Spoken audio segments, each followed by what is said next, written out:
কৃষ্ণ দৰ্শক মণ্ডলী এই 5 দিনীয়া কৰ্মশালা আজি পাণ্ডুলিপিৰ কৰ্মশালাৰ সফল পৰিসমাপ্তি ঘটিল মই সংস্কৃত বিভাগৰ ক্ষুদ্ৰ গৱেষক ছাত্ৰ হিচাপে অকণমান সৰু সৰুকৈ আখৰবিলাক চিনি পোৱা হৈছোঁ পাণ্ডুলিপি পাঠ কৰা মই পাণ্ডুলিপিৰ ফটো এটি ৰাখিছোঁ তাৰ পৰা মই দুবাৰী আপোনালোকক পাঠ কৰি দিম যে মই পাণ্ডুলিপি পাঠ কৰিব পৰা হৈছোঁ তাৰ প্ৰমাণ হিচাপে শুনিব কৃষ্ণ সৰ্বানন্দ নাম ধৰি আশা হৰি মহাজনে জানি বাহানি নিশ্চয় যিকাৰণে নাৰায়ণে পঞ্চভুজ পঞ্চবৰ্ণ পঞ্চমালা পিন্ধি প্ৰকাৰ হৰন্ত সেই হেতু নিৰন্তৰে জানিবা পাবল মালি নাম ধৰি থাকা ভগৱন্ত এই যিটো সম্পাদনা কৰিলে আৰু নাম দিলে গুৰুচৰিত কথা আৰু এইটোক লৈ আমাৰ আলোচনা হয় তেওঁ কথা গুৰুচৰিত গুৰুচৰিত কথা কৰিলে তেওঁ বৰ ধুনীয়া সাহিত্যত দিছে যে আমাৰ প্ৰথম গদ্য লেখক আছিলে যদিও শংকৰদেৱৰ সাহিত্যত গদ্যৰ শব্দ আছে কিন্তু গদ্যত তেওঁ এখন কিতাপ লিখা নাই নাটক লিখিছে যদিও নাটকৰ মাজতো গদ্য আছে গান আছে পদ আছে সম্পূৰ্ণভাৱে গদ্যত সাহিত্য ৰচনা কৰিছে ভট্টদেৱে আৰু ভট্টদেৱে গদ্য সাহিত্যকাৰ হয় শংকৰদেৱৰ সাহিত্যত প্ৰথম গদ্যৰ উপনীত হ'ব পাৰে কিন্তু গদ্য লেখক হিচাপে তুমি ভট্টদেৱকে ক'ব লাগিব আৰু ভট্টদেৱে আপোনাৰ গীতা লিখোঁতেই হওক কাশীপুতীয়া পুথি শেষত দিছে ইতি গীতা কথা সম্ভৱত্যা ইতি ভাগৱত কথা কথাটো পিছফালে দিছে ইতি ভক্তি ৰত্নাৱলী কথা আৰু তেওঁৰ ভক্তি ৰত্নাৱলী সংগ্ৰহ গদ্য কৰিছে ইতি ভক্তি ৰত্নাৱলীৰ কথা সেইকাৰণে নেওচাৰে যুক্তি দিলে যে অসমৰ প্ৰথম গদ্য লেখক জনে যিহেতু ইতি কথা ভক্তি ৰত্নাৱলীৰ কথা আপোনাৰ গীতা কথা নাম দিছে গতিকে আমাৰ এই চৰিত পুথিখনৰ নাম হ'ব লাগে গুৰুচৰিত কথা কিন্তু আমাৰ বজাৰত যিবিলাক সম্পাদনা চলি আছে যিবিলাক কথা গীতা কথা ভাগৱত এটি চলি আছে কিন্তু নেওচাৰে সেইটো সম্পাদনা কৰি মূল উৎসৱটো আমাক দেখুৱাই দিয়াৰ কাৰণে আমাৰ সুবিধা হৈ গ'ল গতিকে এতিয়া আমি গৱেষণা সেইটো হ'ল আমি গুৰু বুলি কওঁ কিন্তু আগতে হয়তো আমিও লিখি আহিলোঁ কথা গীতা কথা ভাগৱতে লিখি আহিলোঁ কিন্তু এতিয়া গৱেষণামূলক চিন্তাধাৰাৰে এই কথা বাৰ্তাবিলাক তেওঁ দেখুৱাই पापा निवारयति यो जयते हिताय सदाय भाल कवच नियुक्त सदाय भाल कवच पापा निवारयति यो जयते हिताय गुह्यम निगूहति जितु एकेबारे गोपनीय কথা আছে গোপনীয় বস্তু আছে কিন্তু কেতিয়াও আনৰ আগত প্ৰকাশ নকৰে গুह्यम निगूहति আনৰ আগত কি বস্তু প্ৰকাশ কৰে কি প্ৰকাশ কৰে তেতিয়া উত্তৰ দিছে গুণান প্ৰকটিত কৰে গুণৰে লোক প্ৰকাশ কৰে অৰ্থাৎ বন্ধুৰ যিটো গুণ আছে কোৱালিটি আছে হোৱাটেভাৰ কোৱালিটি হি অৰ সি হ্যায় এই গুণৰে প্ৰকাশ কৰে কেতিয়াও তাৰ দুৰ্গুণ আৰু আগত প্ৰকাশ নকৰে এটি আৱশ্যক পাপা নিবাৰয়তি यो जयते हिताय गुह्यम निगूहति गुणान प्रकटीकरोति আৰু কি আপদগতম ন জাহাতি বিপদ আপদ কৰিলে নিদিয়ে आपदगतम च न जहाति एवं इदम यही नहीं होता है आपदगतम न जहाति ददाति काले प्रयोजन अनुकरी तथा सामर्थ्य तथा भक्ति यदि किबा लगा है पता है बोले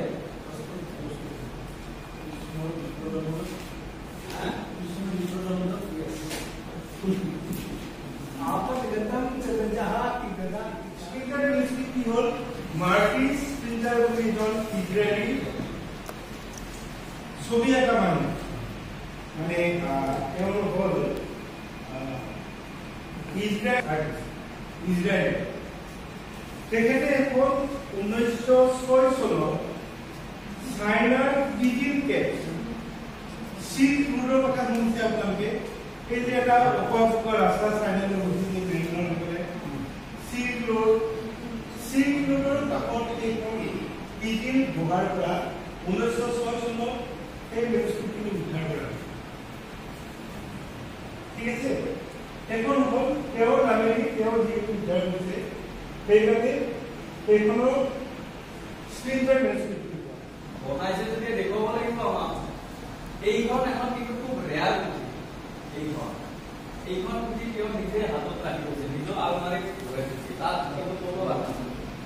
এইখন আচলতে ফটো থাকা মানে বৰগীত ইলাষ্ট্ৰেটেড বৰগীত অসমত ক'তো নাই তাৰ ভাগত নি কৰিছে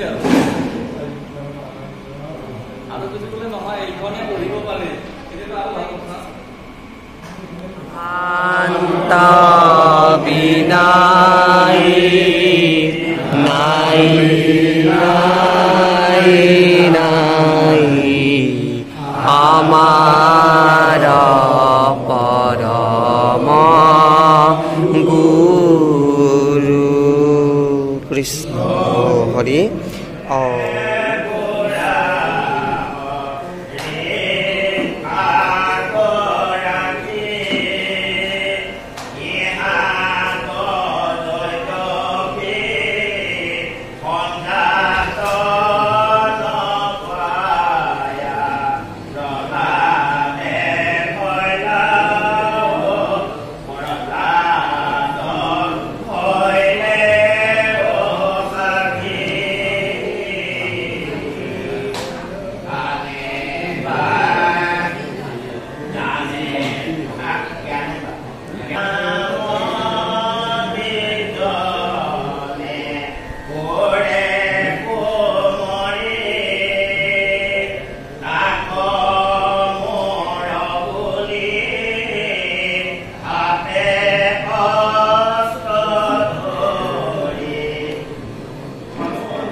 Matu dia na.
ক্লাছ ৰাখিছিলে তেতিয়া তেওঁ কৈছিলে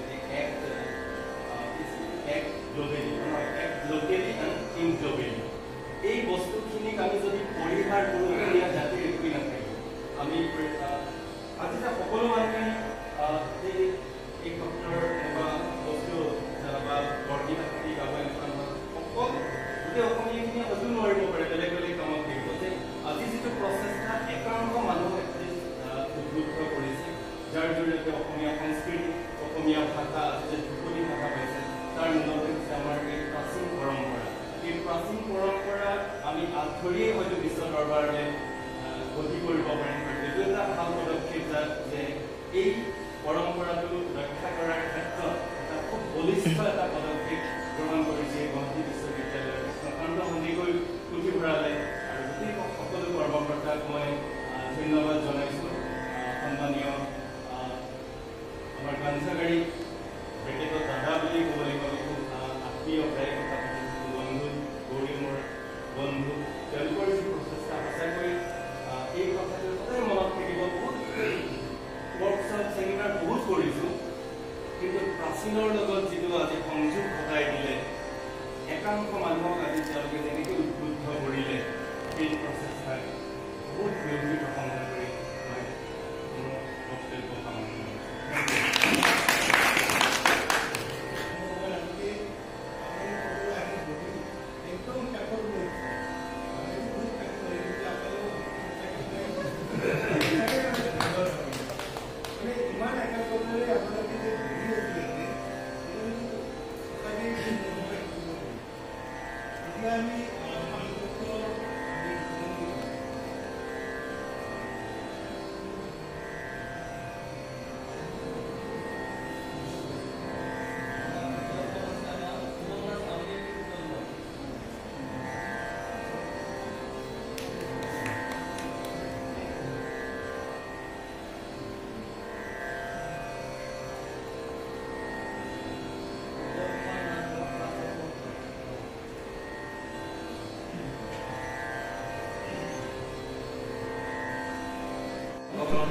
আছে কাৰণে কথাটো আজি সকলোৱে জনাটো উচিত।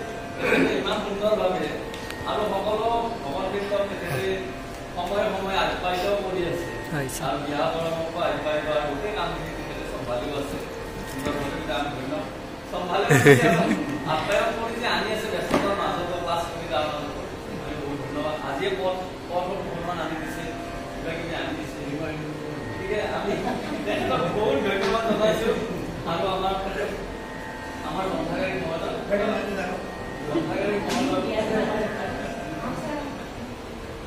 প্ৰমাণপত্ৰ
খুবেই ভাল লাগিছিল। মইতো ভাবাই নাছিলোঁ এনেকুৱা পৰিৱেশ পাম বুলি, কাৰণ মই এই ধৰ্মৰ বিষয়ে একোৱেই নাজানো, কিন্তু জানিম বুলি আহিছিলোঁ।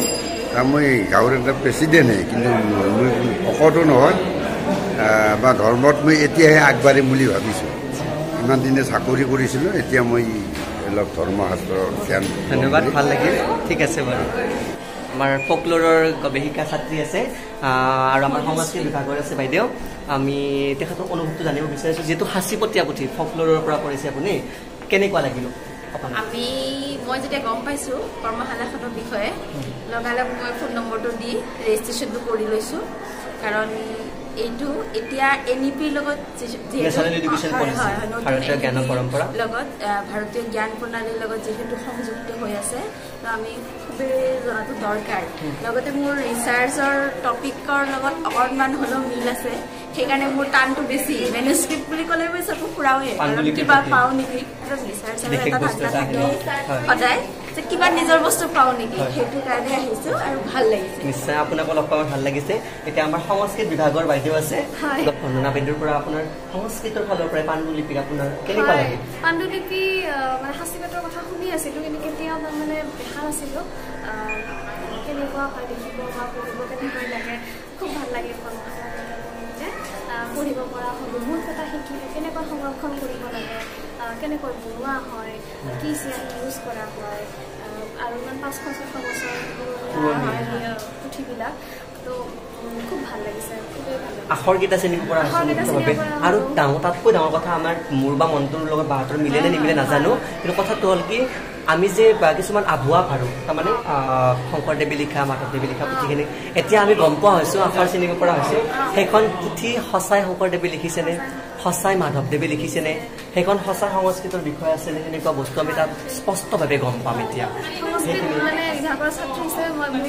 ময়ো প্ৰকৃত সংস্কৃত বিভাগৰ ছাত্ৰ হিচাপে, লগতে যিটো অসমীয়া ভাষাই ধ্ৰুপদী ভাষা মৰ্যাদা পাইছে, আমাৰ পৌৰাণিক ভাষা যি আমাৰ কামৰূপীয় ভাষা আছিলে, আৰু কি আছিলে আমাৰ আহোম ভাষা, মানে অসমীয়া ভাষা, এই অসমীয়া ভাষাৰ লিপি, অসমীয়া লিপি স্পষ্টভাৱে আমি এতিয়া ঐতিহ্যৰ পৰা আমি বৰ্তমান ৰূপ কেনেকৈ আহিল সেইবিলাক অধ্যয়ন কৰিব পাৰিম। ভাল লাগিল, আপোনালোকে জড়িত হৈ থাকিব। ধন্যবাদ। জয় অসম।